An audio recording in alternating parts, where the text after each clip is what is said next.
Hello hi നമസ്കാരം. എല്ലാവർക്കും സുഖമാണെന്ന് വിചാരിക്കുന്നു. ഇന്നൊരു വെറൈറ്റി ആയിട്ടുള്ള സ്നാക്ക്, കുട്ടികൾക്കൊക്കെ ഒരുപാട് ഇഷ്ടമാവുന്ന മുട്ടയൊക്കെ വെച്ചിട്ട് ഉണ്ടാക്കുന്ന ഒരു സ്നാക്ക്. ഇതെങ്ങനെയാണെന്ന് നോക്കിയാലോ. ഇപ്പോൾ ഈ സ്നാക്സ് ഉണ്ടാക്കുന്നതിന് വേണ്ടിയിട്ട് ഒരു മിക്സിയുടെ ജാർ എടുത്ത് വെച്ചിട്ടുണ്ട്. അതിലേക്ക് ഒരു 1/4 കപ്പ് മൈദ ഇടുക. സ്നാക്സിൻ്റെ അളവനുസരിച്ചിട്ട് നിങ്ങൾ മൈദയുടെ അളവ് കൂട്ടണം. ഞാനിപ്പോൾ കുറച്ച് സ്നാക്സ് ഉണ്ടാക്കുന്നതുകൊണ്ടാണ് 1/4 കപ്പ് എടുത്തേക്കുന്നത്. ഇതിലേക്ക് ആവശ്യത്തിനുള്ള ഉപ്പ് അങ്ങ് ഇട്ട് കൊടുക്കാം. ഇതിലേക്ക് ഒരു മുട്ടയും കൂടി അങ്ങ് പൊട്ടിച്ചൊഴിച്ച് കൊടുക്കാം. ഇതിലേക്ക് 1/4 കപ്പ് തന്നെ പാലും കൂടിയും ഒഴിച്ചു കൊടുക്കാം. എന്നിട്ട് ഇത് നന്നായിട്ട് ഒന്ന് അടിച്ചെടുത്തിട്ട് വരാം. ഇപ്പം ഞാൻ അടിച്ചെടുത്ത് വന്നിട്ടുണ്ട്. ഇതേപോലെയാണ്. നമുക്കൊരു ബൗളിലോട്ടങ്ങ് ഒഴിച്ചു കൊടുക്കാം. ഒരു ശകലം ഒരു 2-3 ടേബിൾ സ്പൂൺ വെള്ളം കൂടി ഒഴിച്ചിട്ട് ഇതിനെങ്ങ് മിക്സ് ചെയ്തെടുക്കാം.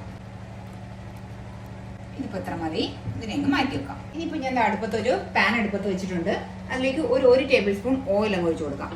ഇതിലേക്ക് ഒരു സവാള ഞാൻ ചെറുതായിട്ട് നുറുക്കി വെച്ചിട്ടുണ്ട്. ആ സവാള അങ്ങ് ഇട്ട് കൊടുക്കാം.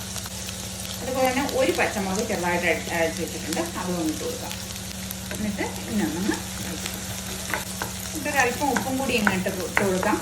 ആ സവാളയൊക്കെ പെട്ടെന്ന് അങ്ങ് വാടി കിട്ടും. ഇത് ഹൈ ഫ്ലെയിമിൽ വെച്ചിട്ട് തന്നെ പെട്ടെന്ന് അങ്ങ് ചെയ്തെടുത്താൽ മതി. അല്ലാതെ അങ്ങ് ലോ ഫ്ലെയിമിലിട്ട് വാട്ടി കുഴക്കൊന്നും വേണ്ട. ആ ഒരു പച്ചപ്പങ്ങ് മാറണം, അത്രേ വേണ്ടി വിട്ടോളാം. ഒരു 1/4 ടീസ്പൂൺ ഉപ്പിട്ട് കൊടുക്കുന്നുണ്ട്. ഈ സമയത്ത് ഞാനൊരു 1/2 ടേബിൾ സ്പൂൺ ഇഞ്ചി വെളുത്തുള്ളി പേസ്റ്റ് എടുത്ത് വെച്ചിട്ടുണ്ട്. അതും കൂടി അതിലേക്ക് ഒന്ന് ഇട്ട് കൊടുക്കാം. അതിൻ്റെ ഒരു പച്ചപ്പങ്ങ് അതിൻ്റെ കൂട്ടത്തിൽ കിടന്ന് തന്നെ ആയിക്കോട്ടെ കേട്ടോ. എല്ലാം കൂടി ആകുമ്പോഴത്തേക്ക് ആദ്യമേ നമ്മൾ ഇഞ്ചി വെളുത്തുള്ളി ആദ്യമേ ഇട്ട് കൊടുത്തു കഴിഞ്ഞാൽ ഇഞ്ചി വെളുത്തുള്ളി എണ്ണയിൽ കിടന്ന് പെട്ടെന്ന് കരിഞ്ഞു പോകും. അതുകൊണ്ടാണ് സവാള ഇട്ട് പേസ്റ്റ് ആയതുകൊണ്ട് അങ്ങനെ ഇട്ടത്. നമ്മുടെ സവാളയുടെയൊക്കെ ആ ഒരു പച്ച ചുവയും മാറിയിട്ടുണ്ട്. ഞാനിപ്പോൾ ഒരു തക്കാളിക്കയുടെ 1/4 ഭാഗം ചെറുതായിട്ട് അരിഞ്ഞു വെച്ചിട്ടുണ്ട്. അതിനെ ഇട്ട് കൊടുക്കാം. അതിൻ്റെ കൂടെ തന്നെ ഊത്തണ്ട് കറിവേപ്പിലയും ചെറുതായിട്ട് നിർത്തി വെച്ചിട്ടുണ്ട്. അതും ഒന്ന് ഇട്ട് കൊടുക്കാം. എന്നിട്ട് അതും കൂടി ഒന്ന് സോഫ്റ്റ് ചെയ്തെടുക്കുക. തക്കാളിക്കയും ഒരുവിധം ഒന്ന് സോഫ്റ്റായി തുടങ്ങിയിട്ടുണ്ട്. നമുക്ക് കുറച്ച് പൊടികളും കൂടി ഇതിൽ ചേർക്കാനുണ്ട് കേട്ടോ. ആദ്യമായിട്ട് നമുക്ക് 1/4 ടീസ്പൂണിന് താഴെ മഞ്ഞൾപ്പൊടി, 1/4 ടീസ്പൂൺ മുളക് പൊടി, 1 ടീസ്പൂൺ തന്നെ മല്ലിപ്പൊടി, 1/4 ടീസ്പൂൺ ഗരം മസാല, 1/4 ടീസ്പൂൺ കുരുമുളക് പൊടി. ഇതെല്ലാം കൂടി ഒന്ന് ഇളക്കി നന്നായിട്ടൊന്ന് ആ ഒരു പച്ചപ്പങ്ങ് മാറും. പൊടികളുടെയൊക്കെ ഒരു പച്ച ചുവയങ്ങ് മാറും.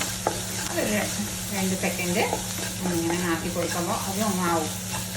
നിങ്ങൾക്ക് ഇങ്ങനെ വേണമെങ്കിലും എടുക്കാം. ഇതും നല്ല ടേസ്റ്റാണ്. ഇങ്ങനെ ഈ മസാലയിൽ ഇങ്ങനെ എടുക്കുന്നതും നല്ല ടേസ്റ്റാണ്. ഞാനിപ്പോൾ ഇതിലേക്ക് ഒരു കാര്യം കൂടി ചേർക്കുന്നുണ്ട്. പൊടികളുടെയൊക്കെ പച്ചപ്പ് മാറിയിട്ടുണ്ട്. ഞാനിപ്പോൾ ഇവിടെ ഒരു 2 മുട്ട പുഴുങ്ങി ചെറുതായിട്ട് നുറുക്കി വെച്ചിട്ടുണ്ട്. അതിനെ ഇതിലേക്ക് ഇട്ട് കൊടുക്കുന്നുണ്ട് കേട്ടോ. വലിയ പീസായിട്ട് കിടക്കുകയാണെങ്കിൽ അതിനൊന്നങ്ങ് സ്പൂണിൻ്റെ ബാക്ക് സൈഡ് കൊണ്ട് ഒന്ന് നുറുക്കി കൊടുക്കണം കേട്ടോ. ഇതിപ്പോൾ ഇത്രയൊക്കെ ഉള്ളൂ. ഈ മസാലക്കൂട്ട് ഇപ്പോൾ റെഡി ആയിട്ടുണ്ട്. ഇതിപ്പോൾ ഇത്ര മതി. നമുക്ക് ഇതിനെയൊന്ന് മാറ്റി വയ്ക്കാം. ഇനി നമ്മൾ മിക്സിയിലിട്ട് അടിച്ചു വെച്ചേക്കുന്നില്ലേ, അതിനെ നമ്മൾ അടുത്ത പരിപാടി ചെയ്യാൻ പോകുന്നത്. ഇതിപ്പോൾ ഞാൻ ഒരു ദോശയൊക്കെ ഉണ്ടാക്കുന്ന തവയാണ് അടുപ്പത്ത് വെച്ചിട്ടുള്ളത്. പിന്നെ നമ്മുടെ കയ്യിൽ ഈ മാതിരിക്കുണ്ട്. കുറച്ച് ലൂസായിട്ടുള്ള ഒരു ബാറ്ററാണ് നമ്മൾ ഇതേക്കുന്നത്. സാധാരണ ദോശയേക്കാളും കുറച്ചും കൂടി ലൂസാണ് കേട്ടോ. നല്ല നൈസായിട്ട് നമുക്ക് 2 സ്പൂൺ മാവ് ഒഴിച്ചിട്ട് പരത്തി എടുക്കാം. ദോശയൊക്കെ ഉണ്ടാക്കുമ്പോഴാണ് ഇത്. ഞാൻ അപ്പുറവശം തിരിച്ചൊന്നും ഇട്ട് കൊടുക്കില്ല. ഈ ഒരു വശം മാത്രം ആക്കിയിട്ട് ഞാൻ ഇങ്ങ് എടുക്കുകയാണ് ചെയ്യുന്നത്. ഇതിപ്പോൾ നോക്കിയേ, ഇത് ഇങ്ങനെ ആയിട്ടുണ്ട്. നമുക്ക് ഇതിനെ പതുക്കെ എന്നിട്ട് ഇനി ഇതിലേക്ക് അടുത്തതും ഒന്ന് ഓലൊന്നും ആക്കി കൊടുത്തിട്ട് ഒരല്പം വെള്ളം ഒന്നൊന്ന് കുടഞ്ഞു കൊടുക്കുക. ചൂടൊന്ന് ബാലൻസ് ചെയ്യുന്നതിന് വേണ്ടിയിട്ടുണ്ട്. കാരണം ഇല്ലെങ്കിൽ ചിലപ്പം ഒട്ടിപ്പിടിച്ചാലോ. അതുകൊണ്ട് 2 കൈ മാവ് വയ്ക്കുക. തീരെ നൈസായിട്ട് തന്നെ ആക്കി കൊടുക്കുക കേട്ടോ.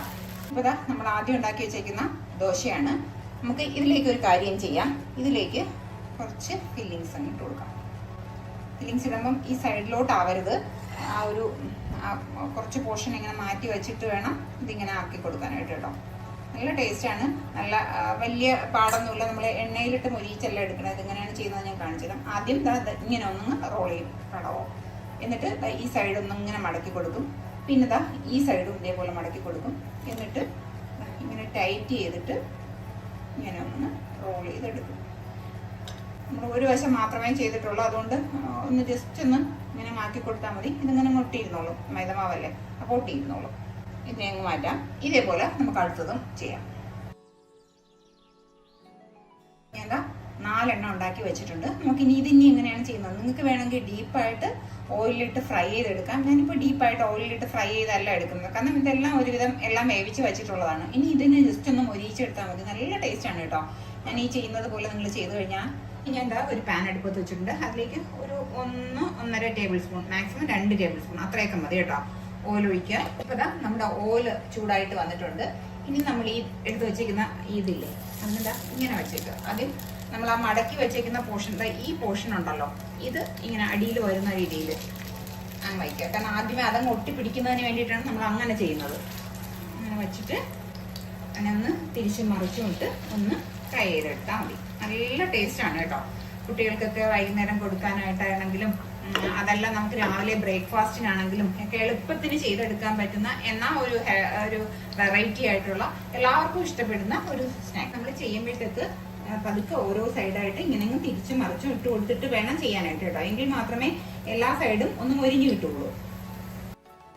ഇപ്പോൾ ഇതാ ആയിട്ടുണ്ട്. നമുക്കിതിനെ കോരി മാറ്റാം. ഇത് കണ്ടുകൊണ്ടിരിക്കുന്ന സമയത്ത് നിങ്ങൾക്ക് ഇഷ്ടമാവുകയാണെന്നുണ്ടെങ്കിൽ ഒന്ന് ലൈക്ക് ചെയ്യാനും ഷെയർ ചെയ്യാനും സബ്സ്ക്രൈബ് ചെയ്യാനും മറക്കല്ലേ.